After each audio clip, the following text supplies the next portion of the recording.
what's up? Thank you for joining another Tuesday Night Live. Oh, man, we already got a couple people in here. Awesome. Good to see you.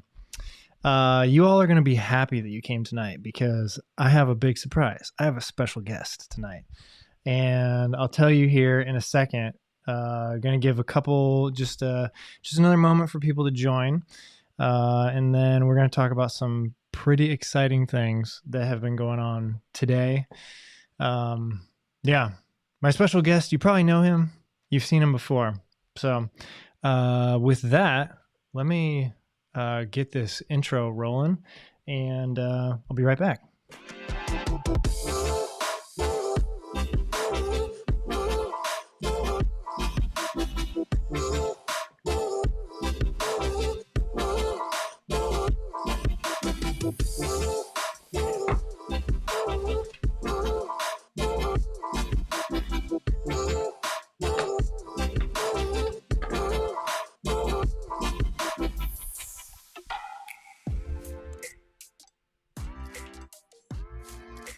All right, what's up, everyone? Got Jacob Spencer in the house. Thanks for joining, Jacob.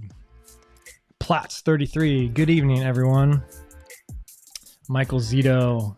If you haven't already, go ahead and put in the chat where you're watching from and maybe what time zone you're in. Is it morning? Is it night? What's going on? Right now in the Midwest, USA, it is 9 o'clock at night. But I know there's a lot of people watching from all over the place. So throw in the chat where you're watching from and shout you out. Michael Zito, woot woot. Ray Weaver, hey there. And we have a good guest from Platts33. I'm not going to put that on the screen right now, though. Art Star 1983, good evening, all.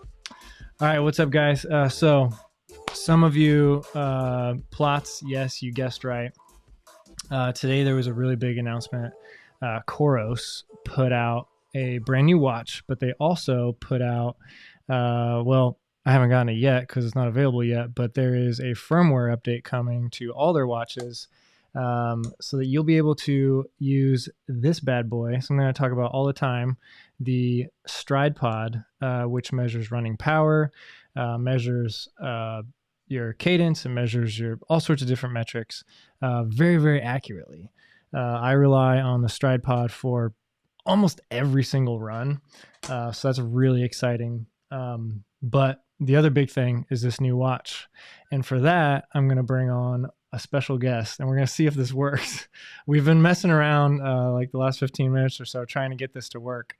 So if this works, it's going to be a miracle. But here is the one and only Dave Dillon, Chase the Summit. What's up, man? How you doing? Hey, man. How's it going? Good. How's my audio? Your audio is like pretty much in sync right now. We're not having any problems anymore. Just so everyone knows, I've got a little delay. I'll just talk like this for the remainder of the conversation. Put on your face covering. My mask. Yeah. Man, so you've already got this watch. It's the Pace 2, so it's the upgrade or the new version of the Pace, which is kind of their entry level watch. It's got so let's see, I have some notes here. I'm sure you've got a bunch of notes too. There was a live stream, and Coros already did, and then if you subscribe to Dave's YouTube channel, you probably already saw his live this afternoon, which was amazing, by the way, and I want to talk about what happened there. But yeah, that was a one-time opportunity. Yeah, that was pretty insane how all that happened. I was very, very excited about 35 minutes into the stream or something. But real quick rundown. I was pretty nervous at that point. Yes. This Pace 2 is their new like entry-level watch. It's aimed at road runners right now. $200. It's going to compete with some of the more entry-level watches, but probably mainly like the Garmin, what would you say, 245? Yeah, the 45, the 245, anything in that, $200 to $300 price bracket. Nice. Yeah. It does have 30-hour battery life, which a lot of people are going to be excited about. But yeah, a couple surprising things. But what are your first impressions after Because you got it. So first of all, tell me what happened during your stream today. Yeah. So I scheduled my stream. So I was in contact with Coros last week. We had some back and forth, and then they finally mailed me one, I think on Thursday or Friday. And then my delivery date said Tuesday, which is launch day, which is perfect when you're a YouTube person and you're trying to like create content around a device for launch day. So I got the watch. So the delivery date was scheduled for 1:30 p.m. and launch time for the watch of the embargo lift day was 2 o'clock. And I'm like, man, maybe if it comes early, I can like make something kind of, just a first look kind of unboxing and like edit it and have it ready. And then as time went by, like my hopes and dreams just kind of dropped a little bit. And then it came around to like 1:30 and I was like, listen, I'm gonna go live at 2 o'clock and I'm gonna hope that the FedEx gods are looking down on top of me and they're gonna drop it off at my front door because my office is situated like 2 feet from my front door. So I was hoping I could hear like the box drop and get that FedEx email and then run out there and come back in. So as time progressed, I kept pushing off the live stream, and people are commenting like, "Hey man, why do you keep delaying this? What's going on?" So I felt kind of guilty. So I just went live, and I thought hopefully it gets dropped off. In the meantime, I had microphone. I had the Apex Pro, which has the new firmware update on it, so I was able to kind of show off what the Pace2 can do without the hardware. So at least we could talk about that. And then 30 minutes went by and I was like, how much longer can I talk about the Apex Pro? And that's when my wife opened the office door and just like chucked in a box, which was labeled Coros. And thank goodness I was able to unbox it on camera live earlier today. So that was pretty cool. Yeah, I just thought that was hilarious. Because I mean, yeah, I was hoping to see it too, and then all of a sudden you just yelled like, "Oh my gosh, it's here!" And your wife just like threw it in the door. It was just like it was total relief. I was pretty stressed out. Like, am I just going to cancel it, stop the stream, and not have the button? People are going to be like, "Did he really get the watch? Is that, is he just making this stuff up?" But fortunately, it showed up. Yeah, and it was a pleasant surprise. I'm pretty happy with it so far. Nice. But yeah, I don't know how many live streams have ever gone like that where it's like something that you're waiting on is delivered right in the middle of that. I thought that was pretty hilarious. That was a total Hail Mary. Like I know my FedEx guy, he comes at 1:30 every day. And today it was like 1:30 went by and I was like, well, it's got to be soon, right? So I'm just going to start it, cross my fingers and hope he shows up. Yeah. Well, we got a couple people in here. Dan Darling is super excited about the new Coros. And let's give a couple shout outs to some people that are here. Jacob Spencer, Lafayette. St. Michael Hikes, good evening from Florida. Michael Zito is in Texas, 8 p.m., still sunny. Eric the Reds in neighboring Illinois. Art Star 1983 in Centerville, Ohio. Okay, and then John Truelove is here. Awesome, good to see you, man. I want to talk to you sometime soon about your recent adventures this past weekend. John Truelove just finished the Burning River 100 last weekend. Pretty awesome. Congrats. Yeah. So, Dave, what's your first thoughts? Like, you open the box, what do you think of it? Yeah, for right off the bat, it's the lightest little watch I've ever held. But I mean, coming from like a Phoenix 6 wear, it's like a feather. It feels it's ridiculous. I don't want to say it's cheap, but when I wear it, I feel like I have my kid's like toy, like Ninja Turtle watch on or something. It's just like super plasticky and it almost feels hollow. It's hard to believe there's like a battery life and all the tech in there. Right. But yeah, I mean, it doesn't feel like it'll break. Just very light, very, very, very light. But I didn't get that cool new silicone band they've been showing off. I got nylon band rather. Yeah. I got the silicone band, but this one's pretty cool. It's got like lots of holes in it. I think for weight, there's the focus. Just so it's a little bit lighter, I think. Pretty cool though overall. It feels like too small. I'm gonna wear it as a daily driver for a couple of weeks so I can do a real review. Yeah. But in the meantime, I'm just trying to get used to the size and weight of it. Because like if you look at this, like Phoenix 6, and the Coros. Let me see if my camera. Yeah, there it is. There it is. That's like, it's a tank. I could probably fit the Pace 2 inside of the Phoenix 6 if I could Yeah. try. So, other than that, like really snappy. It feels a lot like the Apex Pro in a lot of ways. Very fast. There's no delays. There's no lag between screens or anything. The only complaint I have so far is that they left out the trail running activity, which I find like mind-boggling. They're targeting. I know it's supposed to be like a track watch or like a road runner's watch, maybe a marathon training tool, but you got a 30-hour battery life. Ultra people are going to be after this. Why wouldn't you leave the trail running activity in there? And it's not a limitation of hardware. Like you just copy and paste run. Label it trail run. And then Strava sees that. And now if you buy this and you trail run, you have to like manually switch all of your activities in Strava. So that's my only minor complaint. Hopefully they can update that with firmware. Yeah, I thought that was kind of interesting. I mean, because they've got triathlon mode, so you can swim, bike, run with it.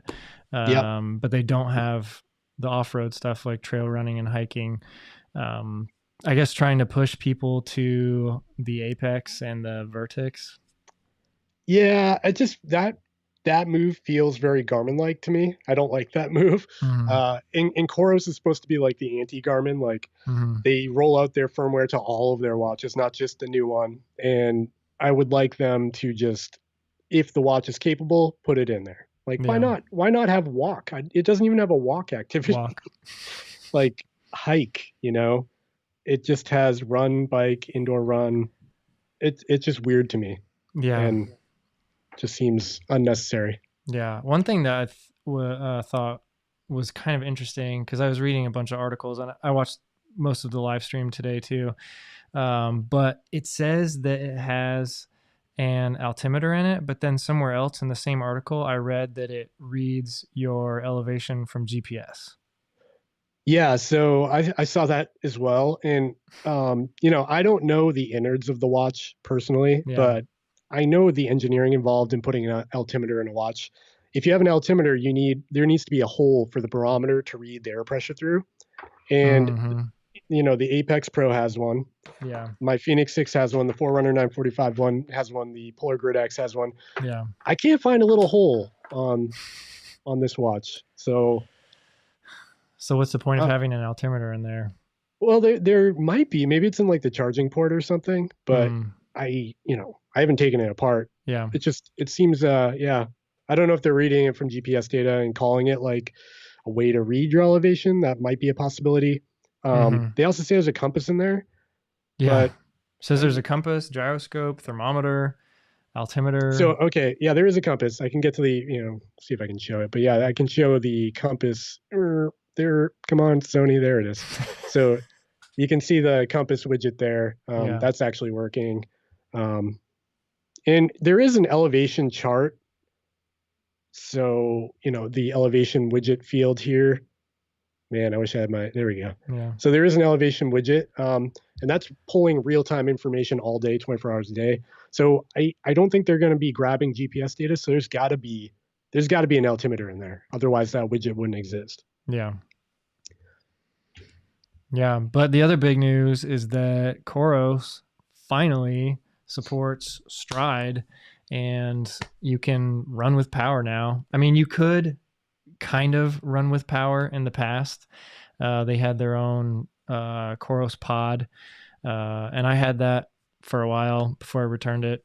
But now they've got full compatibility with the Stryd pod, and you don't even actually need the Stryd pod if you don't have it. You can start running with power before you buy one, because with the firmware updates with all their watches, supposedly the wrist-based power is actually pretty good, and you've had some experience with that.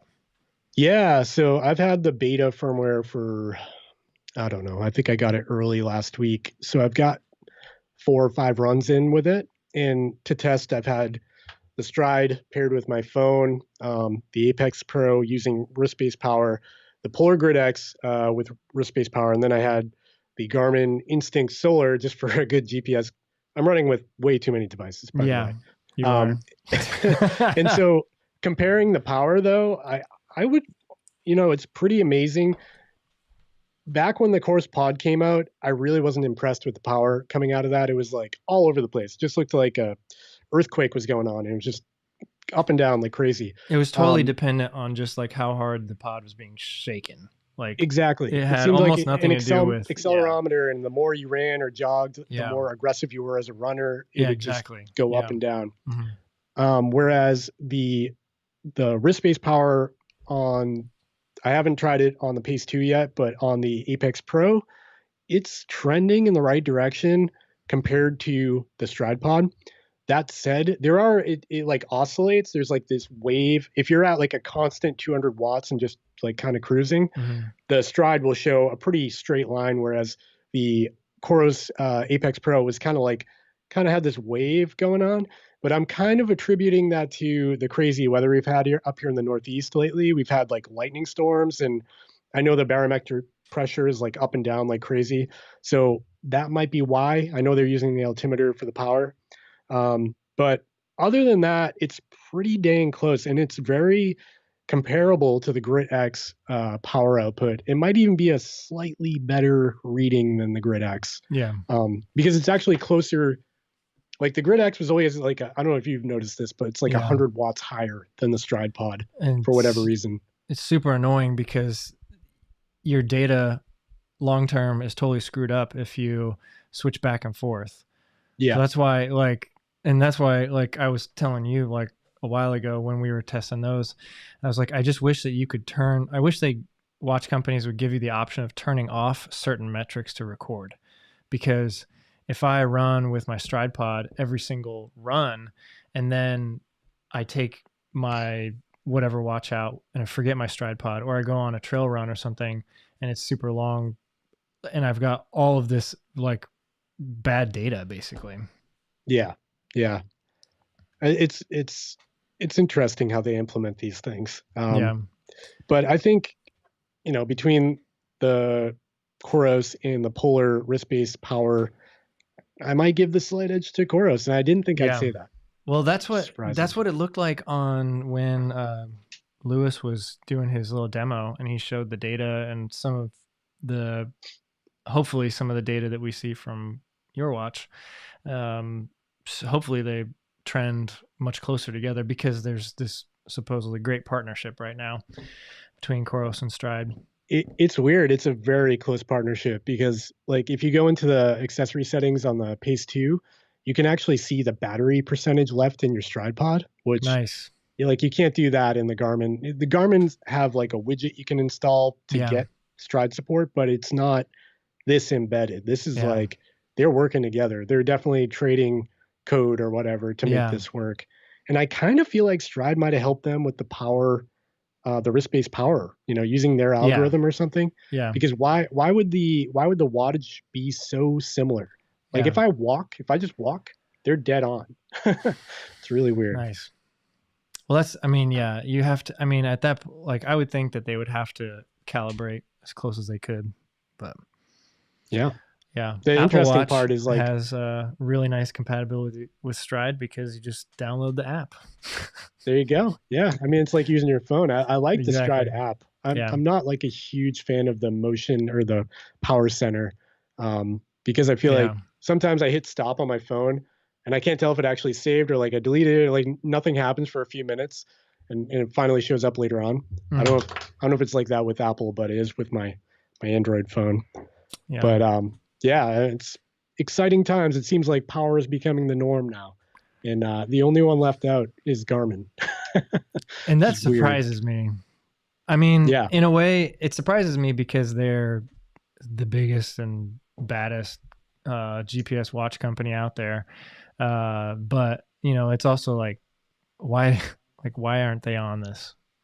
I feel like they just like to sell stuff mainly. So if they can get you by the Run Dynamics pod that gives you power with a Garmin watch, they'll do that. $60. It definitely, that one works better than the Coros pod in terms of power. Still not perfect though. Yeah. But it's an interesting idea. I'm curious to see where they go next, because if all these other brands are doing it, especially at a $200 price point, they're going to have to step up their game because it's clearly something people want, especially, runners in particular. Well, it's a really good way to train. Yeah. So I'm still working on it. yeah. All right. Platts 33 ordered his Pace 2 already. Fits my needs and budget perfectly. Nice. Nice. And I think that's the biggest thing that I came away with on this watch demo presentation and everything was that it's really like it's just hyper focused on like really simple hardware and software for road runners and super lightweight. From what you've told me and from what I've heard, it's lighter than the Apple Watch. It's supposedly like the lightest GPS watch out there. Yeah, so I weighed it without the strap. It was 23 grams. For reference, a AA battery weighs 22 grams. So that's basically you're basically just strapping a AA battery to your wrist for a run. Yeah, it's not too bad. Which is awesome. If you and like that's what Coros to me has always been aimed at is like just super dead simple and really good battery life. And so if that's the type of runner that you are, if that's what you want, Coros, and especially this watch now priced at $200 is probably like the best buy out there. I mean, it is missing stuff. Well, like for the trail runner, for trail runners, and that's where runners, it's a good buy. That's where it's kind of hard because probably a lot of people watching this channel probably are trail runners. Yeah, I don't know. It's exciting to see the competition kind of heat up because hopefully some of these other companies that enjoy charging $900 for a GPS watch kind of get the point. But I do like the $900 watches though. Well, yeah, they're just so nice looking. You wear that to work. Yep. It does suck if you like take a fall though and you land squarely on a rock. I'd be less worried if I fell with the $200 Pace on my wrist. Yeah. Brush it off. You could buy 5 of these for the cost of one of these. Yeah. So. Which is like that's just absolutely crazy. Dan says, does the Pace 2 have run options like nutrition alert that their other watches have? Interval timings? Seems weird that they don't have a trail running option. Let me take a look about the nutrition. I didn't look at that yet. So, nutrition alerts on board. Nice. See if I can get that to focus. There it is. Yep, nutrition alert. There are heart rate alerts for running, cadence alert, pace alert. What's interesting is there's no power alert. That would have been cool to see on the back end. But I wonder if we're going to get some updates with the new firmware. Yeah, after I got off the live stream earlier, I was like, oh crap, there's a firmware update. I should probably check that before I make accusations about leaving trail running off. I did update it, and there's still no trail running. So that's so weird because there's no updates for any of the other watches right now.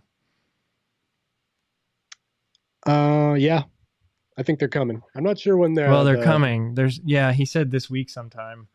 But I checked their website, and the last firmware update for every other model was like June 17th. I'm curious when they're going to roll out all these new features to like the Apex Pro and the Vertex. You've got the Vertex, right? Yep. Nice. Right here. Yeah, that'll be nice to have on there. Power. I'm really excited about having power on this watch specifically because the battery life is just absolutely crazy. It's lighter than the Polar Grit. Some of the options are kind of fun. Like I really like having the digital crown. That's really cool. But the thing I just can't get over is the heart rate monitor on it. It's just so frustrating because I like 95% of the time I don't need it.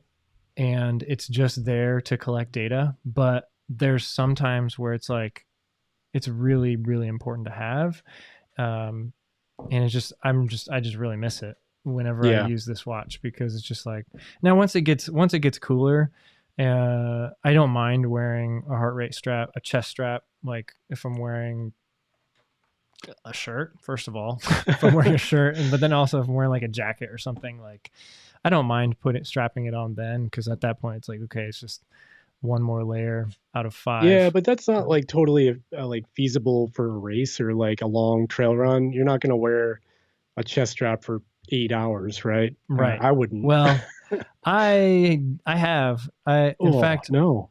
Stop doing actually, that. my first 200s, yeah, I wore a What? chest strap the whole time. After a Why? while, you just don't notice it anymore. There's just so much other pain going on that If I you're was going like, to do that, I would get like the OH1 Plus, the arm strap. It's a yeah, little less in the way. Like if you got a vest on and the chest strap, and then you've got the straps to your vest, like going over the over the bump of the, I don't know. It's not for me. yeah, it worked. It I'm a wasn't a guy big who'll deal. run with like 4 watches on, but I hate chest straps. For me, it was more of like a science experiment. I was like, I want the best data. Fair But enough. yeah. All right. Well, I know you've been super busy all day, so I let you go here in a second. But any other like parting words of wisdom or anything that you've seen from this watch? Like we've already talked about kind of like who it's aimed at, what its strengths and some of its weaknesses are. But yeah, Yeah, I think if my only parting wisdom would be if you're interested in one, I'd probably buy one because I feel like these are going to sell like crazy when they get released. And it looked like I think September 4th they were coming.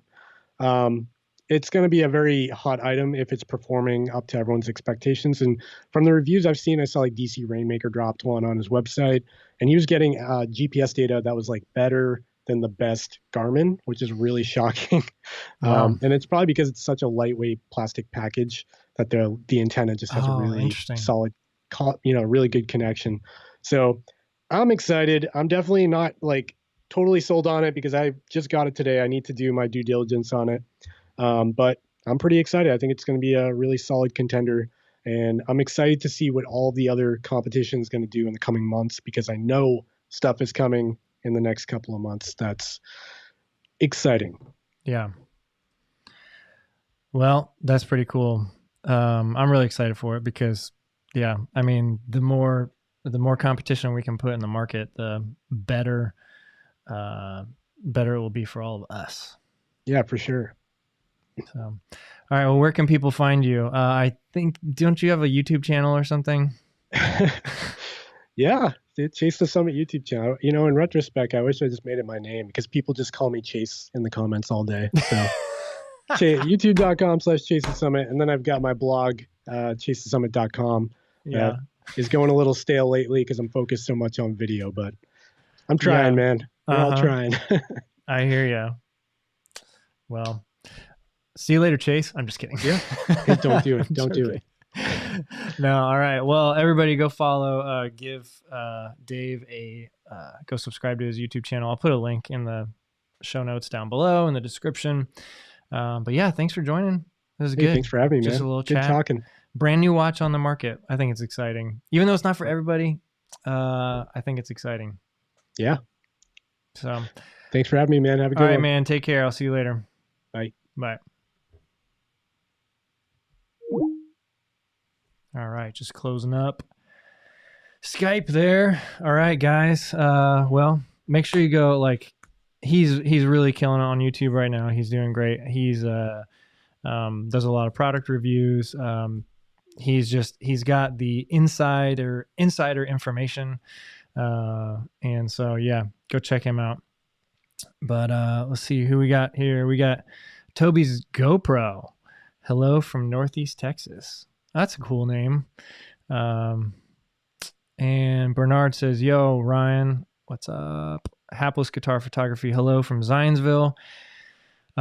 Great way to recover from a 10K on the Eagle Creek trails. Nice. Those are some really cool trails. I really like. I don't get down there as often as I would like to. It's really not that far away from my house, but yeah, I think Dino has a race down there, but yeah, pretty good trails. I really like, there's like two halves to Eagle Creek. Yeah. I like the half where you go around the back. It's a little bit more rugged. Oh my gosh, Dave just won't leave. Says I'm still here. Okay. All right. What's up, Marisol? Derek Woods says, "Hey Ryan, will you film at Dino Series CIA at Prophetstown State Park in October?" I haven't been contacted about that. What's CIA? Is that the adventure race? I don't know. Let me know, Derek. It says it's in your backyard. I did Mission this year. You filmed it. Oh, okay. Yeah. So I did do a little promo video for the Mission Adventure race, which was really, really cool. For those of you that don't know, a adventure race is, at least this one. Most of them, I think, are set up with like it's like a stage race, but it's over one day. Sometimes they last more than one day. But there was canoeing involved, there was running involved, there was mountain biking involved, and then orienteering. So yeah, this race company named Dino Do Indiana Off Road. They contacted me like a couple years ago, and I went down and I did like this promotional video. It's on my YouTube channel. About the Mission Adventure race. That was really, really cool. I would love to do one someday, although they do it in teams. So it'd be fun to get a team. It'd be fun to get a team together and do something like that. But no, I haven't been contacted to film or anything. I didn't know it was at Prophetstown. That's in my backyard. And then, okay, so Mandy has a question. Can you talk about the Torin 4 Plus versus other ultras? Yeah, if you have any specific questions, let me know. The Torin 4 Plus is ultras, like road shoe that is probably the most cushioned. Yeah, I would say so. Now that the Duo is been discontinued, I really like it a lot. I've got I think at this point now I've got like 120 miles in them. I need to put up my 100-mile video. I think I'm going to start trying to be better about that. The last year has just been absolutely nuts with this Triple Crown series, but I really want to get back to doing like an unboxing video of all the shoes I get, and then like a 50 or 100-mile video on kind of the thoughts at that point. But yeah, they're really nice shoes. They're not for every type of run. But I use them anytime I'm going like past like 8 or 10 miles. Actually just Saturday did like a 13 miler in them. So they're good shoes. Platts 33 says, "Thanks, Dave." Chase.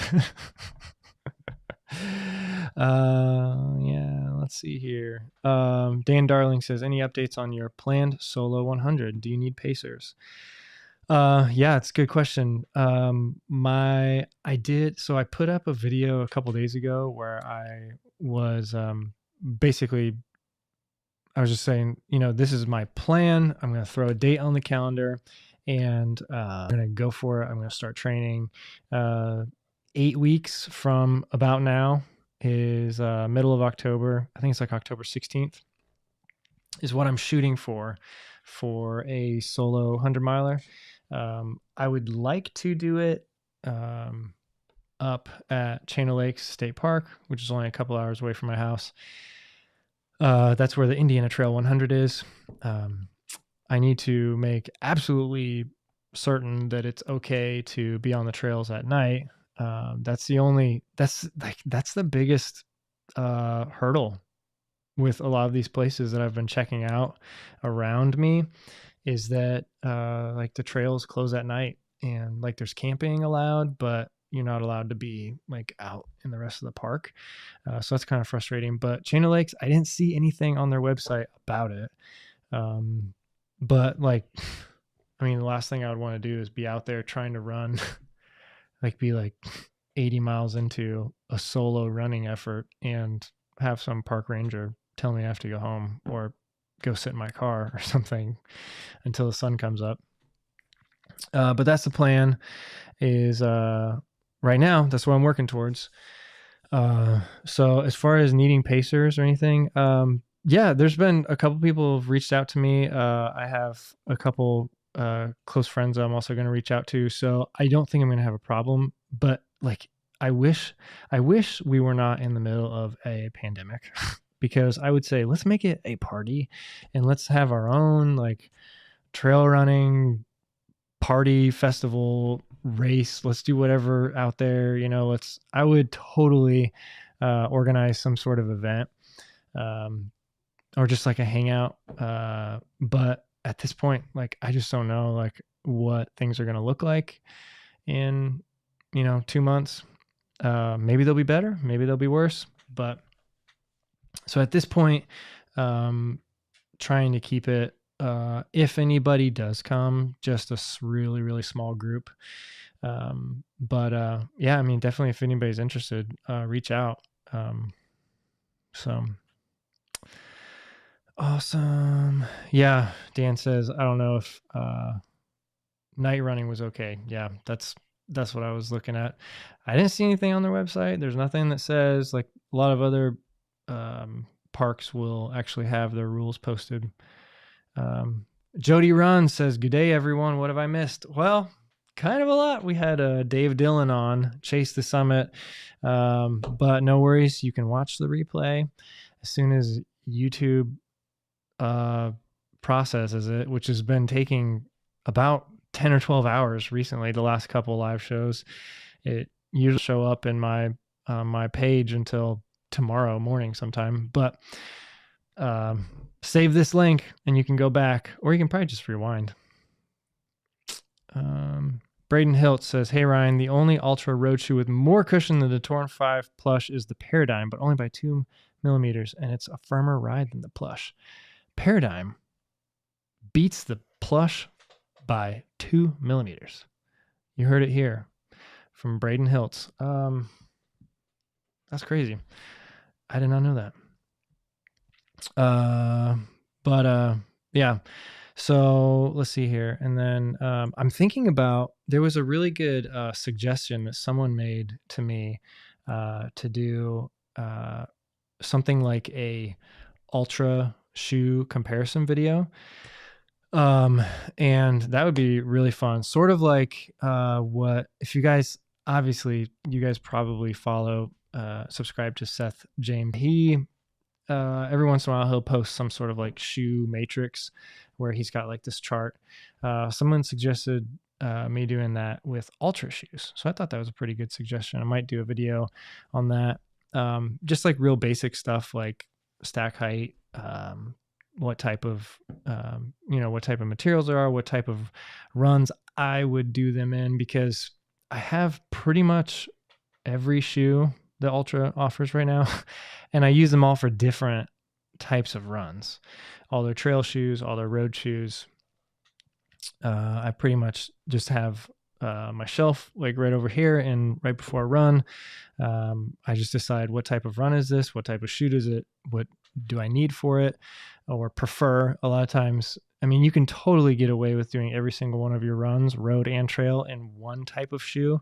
My friend John does. He does everything in the Olympus. But you actually don't need more than one type of shoe. But sometimes if you have, if you are well off enough that you can buy several different types of pair of shoes at a time, or you are you're an ambassador, or you're, in with a running shop or something, and you can get multiple types of shoes. It's really good for a lot of different reasons. It's really good for like your muscles, your ligaments, your tendons. It's good for developing like a really solid running form, because if you do every single run in the same type of shoes, you're just going to develop certain tendencies with those shoes. But switch it up every couple runs, or every run or something, and you have, say if you have two different pairs of shoes, you'll keep your feet and your legs guessing a little bit. But so let's see. Nice. Braden, I'm glad you're in this chat. You're answering questions left and right. Thank you, man. That's really awesome. Okay. Bradley has a good question. Does your Stryd data get messed up when you test different watches? That's a good question. Stryd is always the same. Stryd is completely independent of your watch. In fact, I don't even know if the Stryd actually is aware that a device is reading its information. It just broadcasts the data when it's active. So it's completely independent of your watch. You actually don't even need a watch. If you put your Stryd pod on your shoe and left your watch at home and just went out for a run, you would come back and sync your Stryd pod, and all your data would be there except for GPS, the route, which a lot of people don't care about the route. Some people do, but if like you don't need a watch to have a Stryd pod, and it'll be extremely accurate distance, pace. It even will show you your elevation profile because it has a barometric altimeter in it. It will show you, there's lots of different things that, like, there's one cool thing is wind power. That's another. I'm definitely going to do a video explaining everything that I like about the Stryd pod and how I use it. It's kind of like an introduction video. I think that would be good. There's a lot of people are really interested in Stryd, and especially now that Coros has support for Stryd now, there's just a massive group of people that are all of a sudden going to be interested in Stryd. So I think it's good because training with, like, if you have the patience to go through your data, you can make some really good decisions and adjustments, and you can train better and you can be more prepared for a race. You can race better too, especially if you're a road runner. Stryd pod works on trails, but trails are so varied that there's a lot of, sometimes it just doesn't totally matter, like the data that you're getting from it. But if you are really training to run your fastest marathon ever, or a marathon in general, or half marathon, anything like that, or if you're competitive, like, Gwen Jorgensen, gold medal in the Olympic triathlon just a couple ago, uses Stryd pod. So very, very good athletes use this and rely on the data. Tons of coaches use this. Stryd is actually, there's a lot of high schools and colleges that are starting to buy Stryd pods for all their cross country or track athletes. And then the coaches collect all the data, and kind of like you see, if you ever watch like the Tour de France or something, you see those coaches grabbing all the information off of their team cyclists' power meters. It's the same thing. You can, if you have a coach, and like, your coach will just be overjoyed if you start training with power, because it's really the ultimate metric for improving performance. There's like other metrics are really, really important as well. Heart rate, pace, cadence, all that kind of stuff. But if you want to make solid improvements over time, power is definitely something really, really good to train with. So let's see here. Ultra Dad is here. Evening. I'm late too. No worries. Love the updated set. Thanks. I didn't even talk about this. Yeah, I forgot. Yeah, still trying to decide if I'm running Mohican. Yeah, Mohican. Gosh, I really, why'd they pick Halloween weekend? Oh, you said it. Halloween is tough with the kids. Absolutely. Man, yeah, I really, like, if it was 1 week before or 1 week after, I don't know, I might have done it. But yeah, so anyway, this some of my favorite things are on this shelf right here. Give it a little personality to the stream. So yeah, and then also, when are we getting the second behind the scenes video on Tahoe? Hopefully soon. I'm working on it now. So we will. I don't think it'll be out before the weekend. Maybe Monday. Maybe we'll see Monday. Um, Jacob Spencer says, haven't tried the Stryd, would probably help with going out too fast, asking for a friend. Yeah, and honestly, that's like one of the huge benefits to it, to training with power and racing with power, is because it's not dependent on the heat. It's not dependent on the weather. It's not dependent on what you ate for breakfast that morning.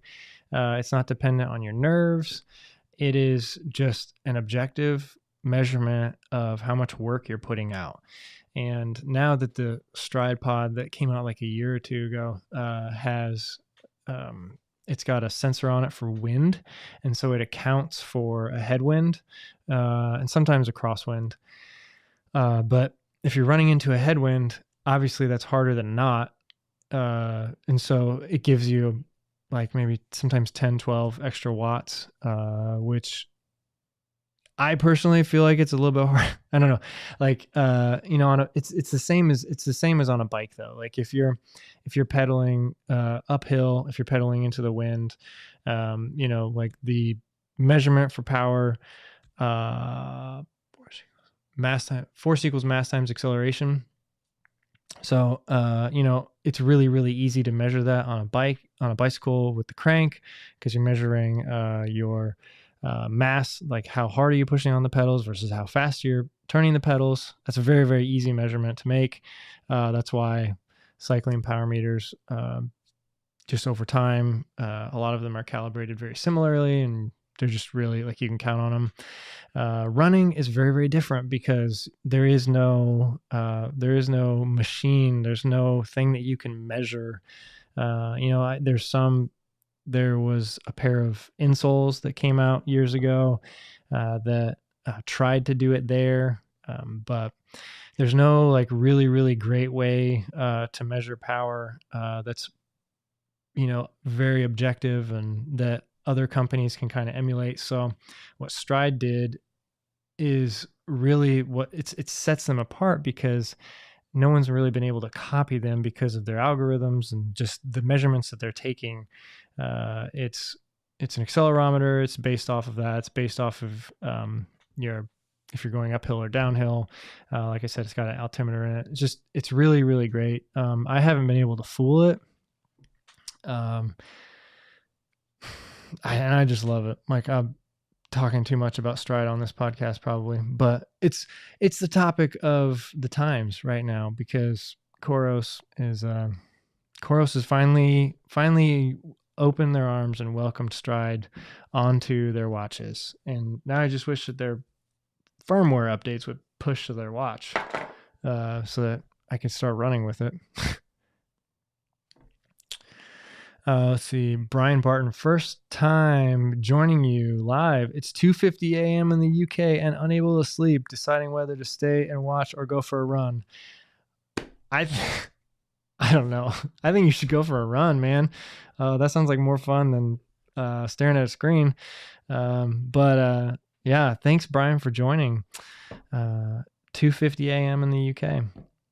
Nice. How long? Well, we've been going for almost an hour. Pretty cool. All right. St. Michael Hike says, understand training with power in the cycling world. Would love to see you do a video on training with power for running. Still trying to wrap my head around it. Yeah. That's coming. It's definitely kind of like hard to understand. And I was very skeptical about before I got the Stryd pod, because a lot of you know, some of you probably don't. I was a triathlete before I was an ultra runner. Lots and lots of triathlons, years, and had a power meter on my bike, and it was absolutely incredible. Like training with power on a bike is just like, once you try it, there's no other way to do it. And so I was very excited when I started seeing things in the running world come out, especially Stryd pod. Read the book. In fact, it's one of the... Yeah, actually, this book right here, this white one on the end, it's called Run with Power. And that's kind of like the book that really like sold it for me. I actually got that book before I got Stryd Pod and read it. And that guy Jim Vance, he helped develop things with Stryd as well. So I will do a video on it and I will explain all of it once I'll come up with the easy way to understand it, hopefully. So see you later, Jacob. Now have a good rest of your week. All right. So let's see. Let's just do a quick little check-in, see if this works with my training peaks. Show you where I am right now. This is the last 365 days. You guys see that?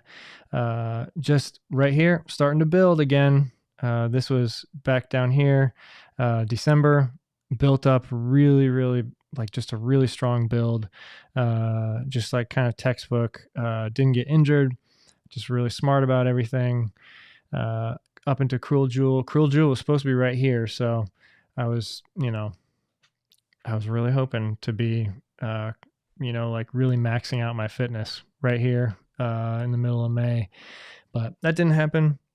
The world, started turning on its side and, just kind of like chilled out a little bit, didn't stress myself out. There was so many other external stressors going on. As you guys know, yeah. So, my family's just had a hard time, with everything that's been going on. So, but starting to build again and, just starting to push a little bit more the last couple days. So this weekend, I was just really like, I actually woke up on Saturday morning and I had a headache and I just felt like really bad. And it wasn't from anything I did the night before. I don't know, like something with maybe allergies or something, but, just had a really slow time going. I actually didn't get out for my run until about noon on Saturday. It was planning on going only like 5 miles and, just kept going and went 13 and a half on Saturday, 10 on Sunday. Monday, pushed my Monday run a little bit. Like that's something that I'm going to start doing is my Monday, Tuesday, Wednesday runs, just push them a little bit longer, get a couple extra miles there at the start of the week. So 7, 6. So this week, I'm going to see how my body, reacts over the next 3 days. I would like to, I don't know, we're just going to see and that's kind of been the story of, my training, kind of always has been, is just to,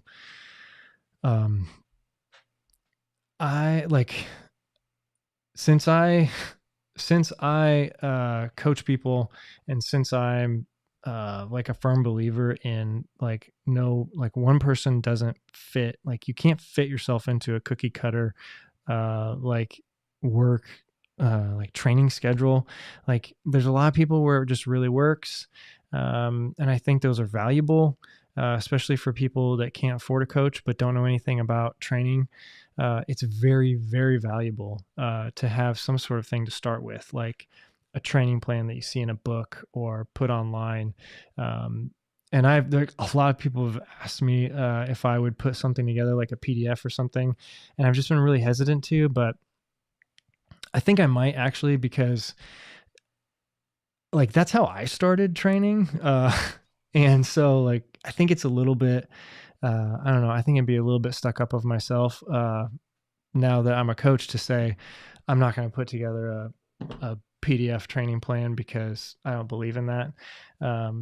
Because that's how I started. And I know that's how a lot of people start. There's a lot of people out there that, even $100 a month for a coach just seems outrageous.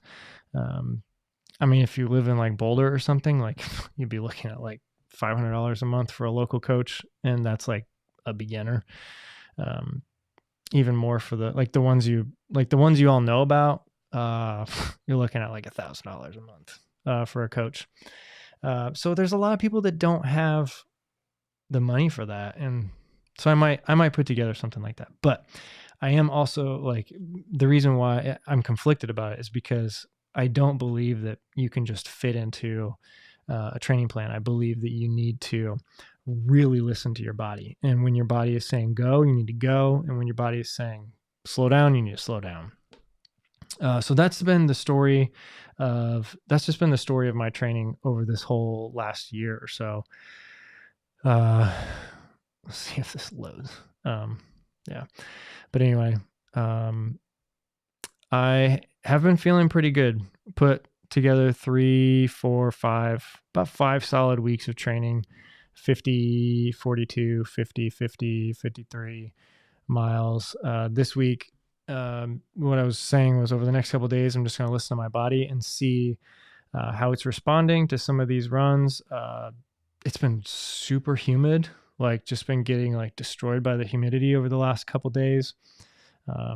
So Wednesday, Thursday, Friday, I'm going to see, maybe push either I'm going to push a really long run on Saturday, or I'm going to hold back and just stick, have maybe like an easier weekend or something. But I think that's really important, is listening to your body, responding to what it needs.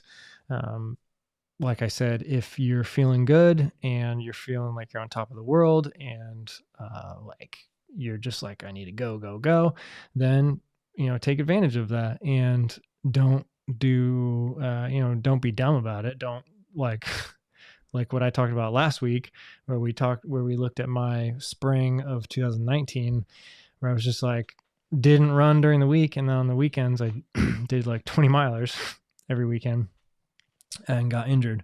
So don't do dumb stuff like that. But I'm saying, like, as you're building, just build into it, stay consistent. Just run short, just 3-4 miles a day, every other day, whatever you are, but just slowly build. And you don't need to do, a lot of people do 3 weeks hard and then do 1 week of a rest week, 3 weeks hard, 1 week rest week. That works for a lot of people. And that's really good, especially if you're a super busy person. You can use those weeks to catch up on things outside of training. But your body doesn't need it. There is no cycle of training that everyone responds to that's like that. So you can go 10 weeks without taking a rest week if you're just slowly building and your body's responding well, and you're not getting injured, and you're sleeping okay, and you're if you're monitoring your power, your heart rate, all that type of stuff, and you're none of that is like wavering, like you're not like busting your heart rate at the beginning of a run and not being able to go as quick as you are. Like, there's certain signs you need to watch out for, but if things are going well, you can just keep pushing a little bit. So, all right. So that's my training. We're off of that screen. Michael Zito says, did you say we could add you to our Strava network? Yeah, sure. I have my Strava link in most of my videos, or you can just search my name. Probably be able to find me there. Friend me if you want. Ultra Dad says, okay, so very early, I know. What about next year? Assuming the virus gets resolved, thoughts? I'm thinking about Wham 100 or one of the Colorado Ultras. Nice. What is Wham?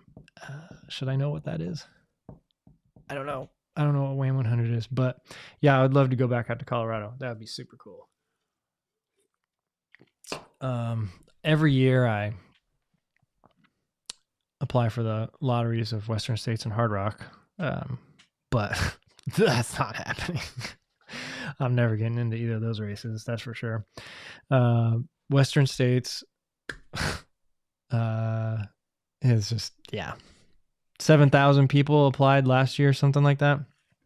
And then they're not running it this year, so everyone's rolling over.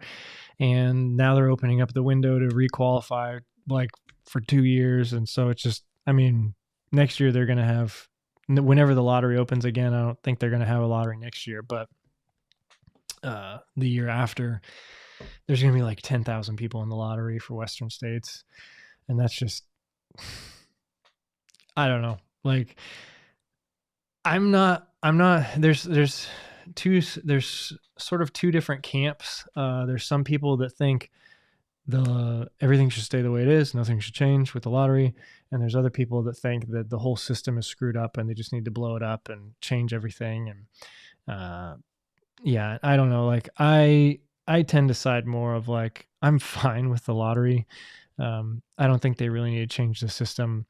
It just, at this point, I mean, it just, there's a lot of people that want to do that race. And I think it will, people are either going to get fed up with it and stop throwing their name in the lottery. And then it's going to, you know, over time, the numbers will go down, or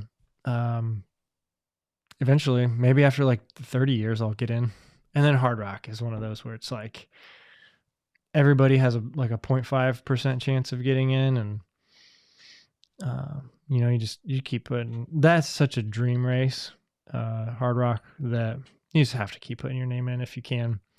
So I'll keep running Hard Rock qualifiers every 2 years. That's what Cruel Jewel is supposed to be, but everything's canceled, so everything rolls. So I'm actually okay to apply again next time that lottery opens too.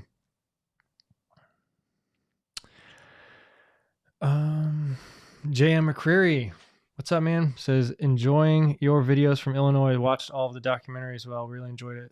Thank you so much. That's really cool.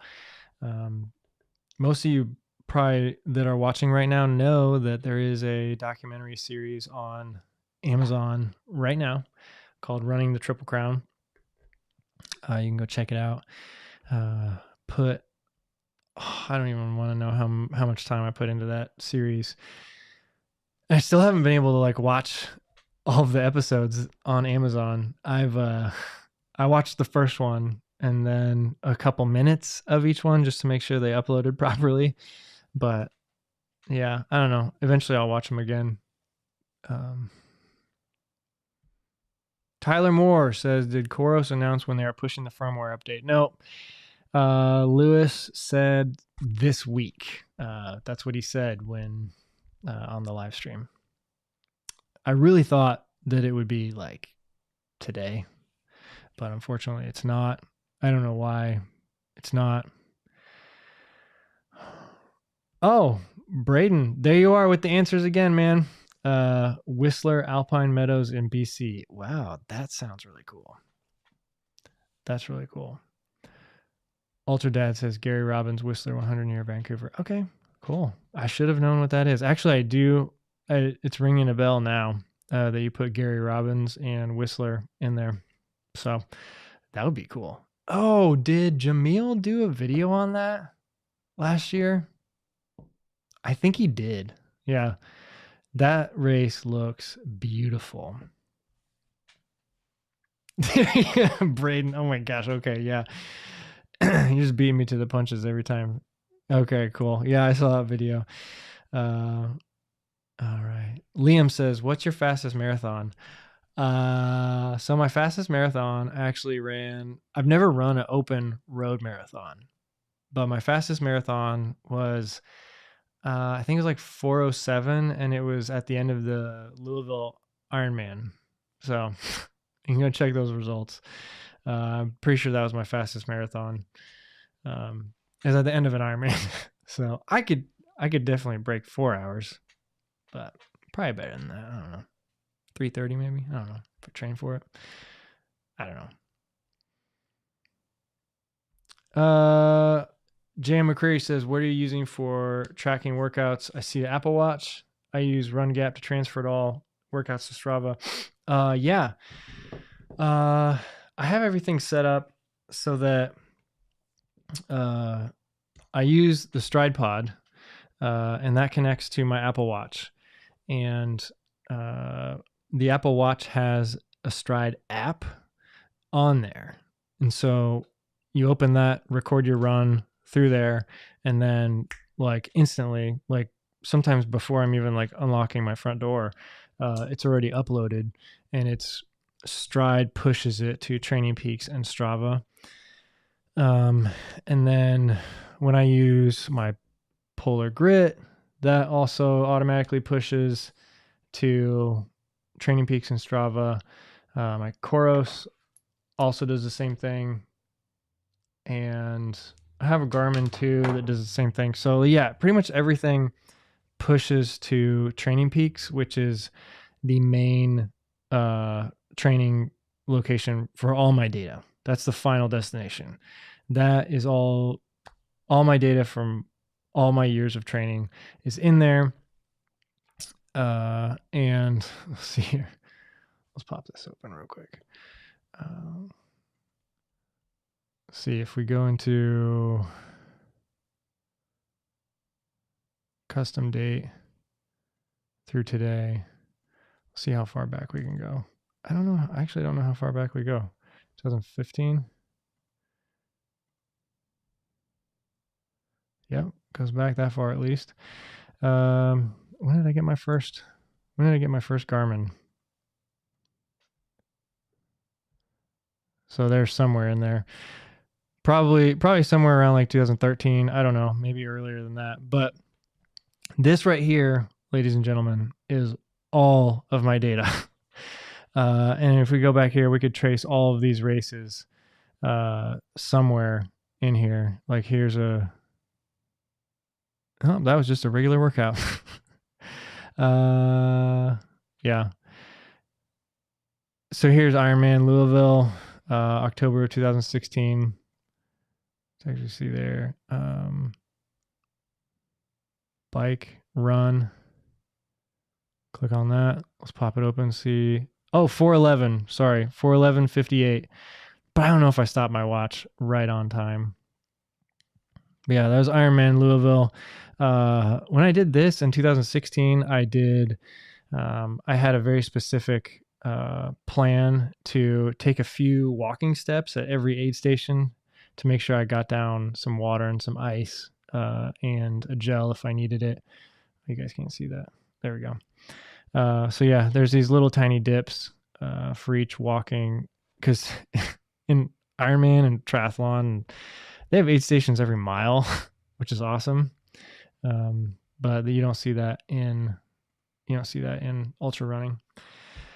So yeah, Training Peaks is the main hub for all my data. It all goes there, and I always am double checking it to make sure that all that data is accurate, proper, that it imported the right files. Strava is sort of the same thing, although I don't rely on Strava for any metrics. It's purely like social. It tracks my shoes, how many miles I have on shoes. It tracks like my monthly, weekly, yearly running miles. But Training Peaks does the same thing. Strava is pretty much just social, like, and then just kind of tracking some of those metrics. But yeah, I actually never use the just Apple version of workouts on my Apple Watch. Every once in a while I do, but not very often. Awesome. Thank you, Jan McCreary, super chat. Love all the questions. Honestly, this has been such a fun stream. Thank you guys so much. And definitely thank you, JM, for that super chat. That's super, super cool. I wish I had some music to play or something. I don't know. I'm not gonna get cheesy, but yeah. Over the next week, I'll come up with some music or something on the screen to happen when a super chat comes in. That's pretty cool. So, all right, well, guys, I'm just about ready to shut this down. So let me know if you have any questions that I either didn't get to or that you're still wondering about. Throw them in the chat right now. But yeah, I hope you guys are doing well. I hope you guys are sticking with your training, even though there aren't really any races going on. There's a few here and there coming up. But Ultra Dad says, I ran Fat Dog DNF near there. It was amazing. Fat Dog is one that I would really love to do. It's 120 miles, and the area just looks beautiful. So if that's close to that WAM 100, Whistler Alpine Meadows, I need to keep that on my radar. Mandy says, do you lift weights? No, I was trying to think of something clever, but I don't have anything clever. Um, I don't know. My kids are like 50 pounds, so I guess does that count? No, I do body weight exercises, which I think for a runner is perfectly fine. You can definitely get a lot of positive like improvements. You can definitely get a lot of stability from lifting weights. I just don't. But I have specific workouts that I do with just body weight that work on stability, which is plenty for runners. Maybe I'll do a video on that. That's actually been a really requested video too that I've just never gotten around to doing. So I need to do a Stryd pod video, and I need to do a body weight exercises video. Actually, that's one of the cool things that the Polar Grit has, and I think Coros Vertex does too, but they've got workouts programmed in the watch, which like the Polar Grit is actually really cool. It has 3 different types of body weight exercises, and it cycles through every single day. It'll give you a different one. Like one is like for cardio, one's for strength, one's for stability, I think. And then every 3 days it kind of repeats and gives you a slightly different workout. And it's really, really cool and fun. Every once in a while I'll use that one. Typically I use one that I've just been doing for years that I have pretty good success with. Yeah, Matthew Bodecker says, I'd watch the crap out of a body weight exercises video. Cool. Maybe I'll have to do that. But yeah, I do body weight exercises once or twice, sometimes 3 times a week. And it just really, really helps with stabilizing muscles, hips, knees, ankles, back. We have a pull-up bar that I use sometimes. Yeah, that's about it. Mandy says my cat doesn't like to be carried. Haha. Yeah, I hear that.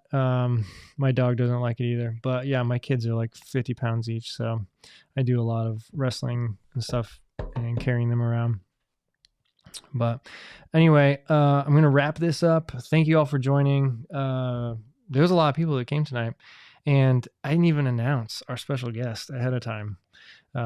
So you guys just saw it. And it was just a surprise, and you made it.